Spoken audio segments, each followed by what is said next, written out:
All right, guys, so we're out here messing with the budget car, and as you can tell, the front of it's pretty shiny. I did test a little bit of the paint on it to kind of see what we're looking at as far as how shiny we're gonna get this. Definitely gonna be shiny enough for an engine bay. We still got this little spot here to fix. I'm getting ready to clean that up. I know it doesn't look the best, but it should look pretty good when we're done.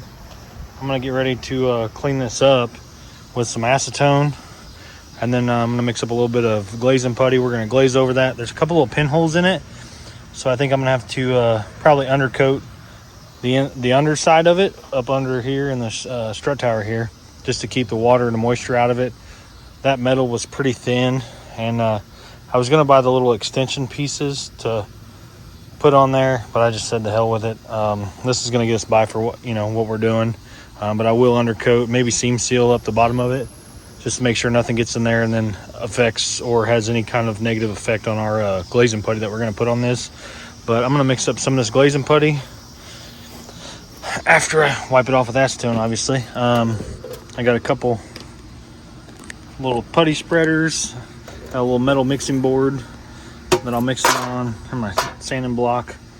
And then I'm going to use this polyester glazing putty because I don't need a lot. I just need a thin coat to cover up the welds, and then obviously hardener. But I'll get this wiped off. We're gonna mix up some of that, spread it on there, have to sand it all down, and then we'll wipe everything down, put some aluminum foil and stuff on all that cross member and wiring and stuff, and then we'll just go through and we'll just start painting some stuff. But judging from what we're seeing here, it should look really, really good, especially for, I think I'll end up, the cans I use, I'll show you as soon as I get ready to spray it. They're like $8 a piece. Basically, I degreased everything, sprayed it all down with super clean multiple times, and then just wiped it all off. And this stuff is kind of an oil-based paint, so it sticks pretty much to anything. And the good thing is if we scratch it, chip it up, and do all that stuff, we can touch it up really easy. Since it is spray can. But we're gonna make this thing look good, and nobody will ever tell that this was out of a spray can. All right, so I got that all kind of laid out. We'll let that harden up and dry, and then I'll go through and just hit it with some 80 grit, knock it down, give it some shape. Shapes like a stock strut tower. So we'll like I said, we'll get that blocked off as soon as it hardens up. And then we'll hit it with a little primer. Like I said, we'll go underneath and put a little seam sealer and stuff up in here. The fillers will probably come through the holes. Yeah, see right there, you can see the little pinhole where the filler came through, which there's actually supposed to be a little hole up here, so I'll probably drill that back through. That way it's just not like a random spot where you're like, oh, well, why is that hole not there anymore? But yeah, get that done, and we'll tie this stuff up out of the way, and then which I could probably zip tie it up like this. That might work just like that. Yeah, and then we'll just aluminum foil all that up and paint her on up. Like I said, we'll go through and we'll wipe this down. I don't know if we'll use soap and water. Maybe I'll use a little glass cleaner, wipe it off with some glass cleaner, and maybe just barely touch it with the Scotch-Brite just to give it something to stick to. There will be a little bit of residue of where I painted last night, but looks pretty good. Don't mind, like, some of the spots where the old paint was flaking off. We ain't worried about that. It's not a show car. I'll pull the latch out, let it hang, and then I don't know, maybe I'll take a little paint or a little sandpaper and try and sand some of this stuff out. That way you don't see it. This stuff here you won't see because the bumper covers all this up all the way up to here, but you'll see this here. So maybe I'll take a little paper to that, a little paper up here. But yeah. Ah, dang it.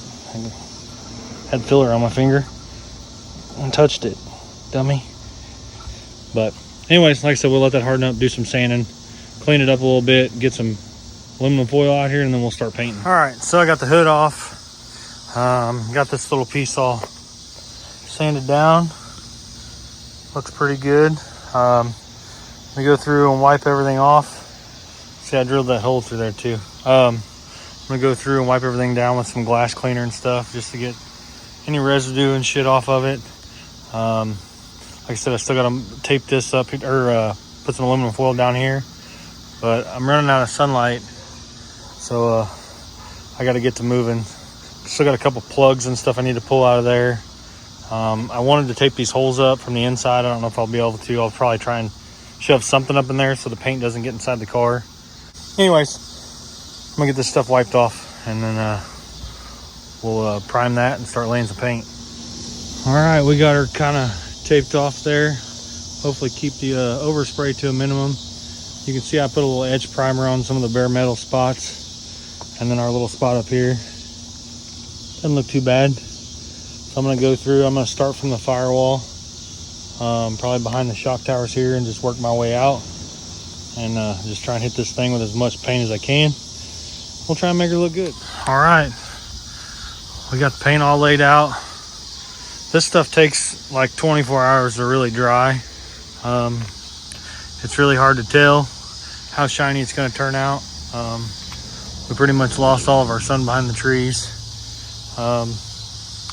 But I mean, it looks pretty good. It definitely looks better than it did. It's really kind of all we were going for. I may touch up the back of the core support a little bit. I don't know, maybe I won't. I mean, it's going to be covered up by all kinds of stuff.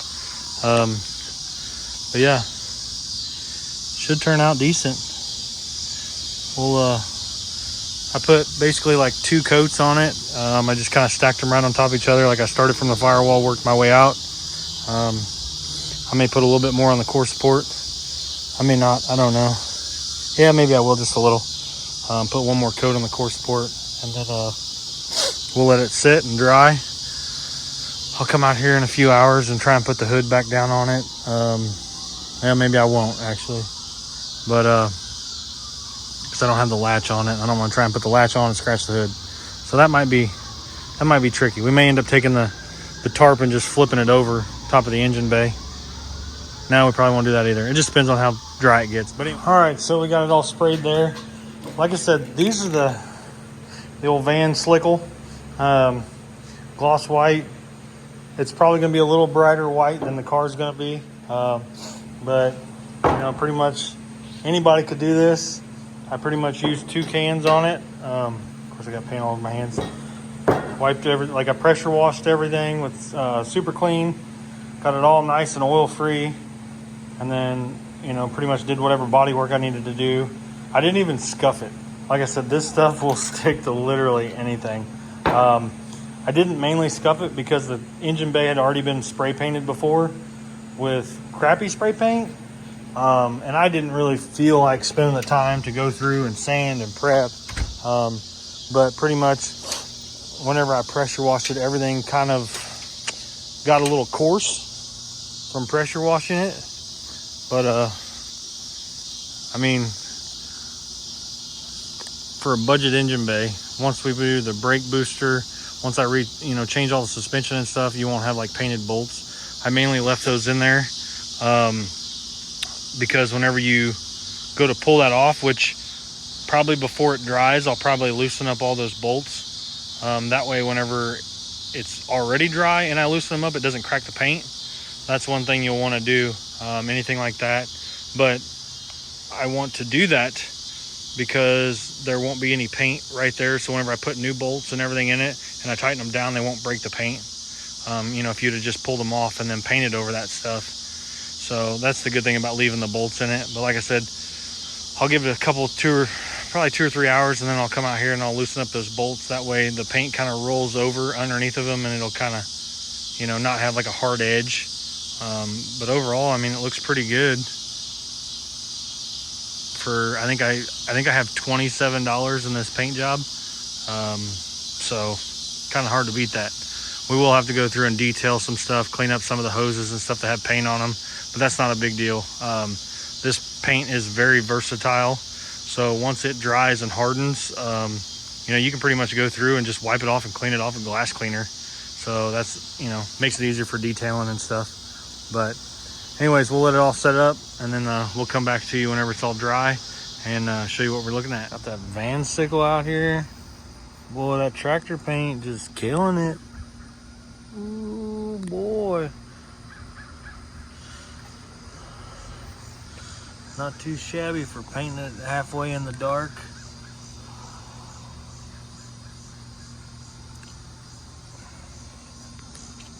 Not too shabby.